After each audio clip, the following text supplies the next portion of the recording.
नेवासा मतदारसंघाचे शंकरराव गडाख, माजी मृदा आणि जलसंधारण मंत्री, बँकेचे संचालक, सहकारी साखर कारखान्याचे अध्यक्ष अशी अनेक पदे तुमच्याकडे होती.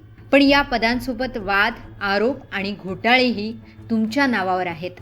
शनी शिंगणापूर देवस्थान घोटाळा, भक्तीच्या नावाखाली देणग्यांचा चुकीचा वापर केला गेला. साधा सुधा घोटाळा नाही तर तब्बल 500 कोटींचा घोटाळा. विधानसभेत यावरून जोरदार चर्चाही झाली. आणि याहून गंभीर म्हणजे तुमच्या घरातच तुमच्या वहिनीचा मृतदेह सापडला. प्रतीक काळे नामक तुमच्या पीएनं व्हिडिओ रेकॉर्ड करत आत्महत्याही केली. मृत्यूपूर्वीच्या आरोपांमध्ये तुमचं, तुमच्या पत्नीचं आणि भावाचं नाव घेतलं गेलं. या गंभीर बाबी जनतेच्या नजरेतून सुटल्या नाही.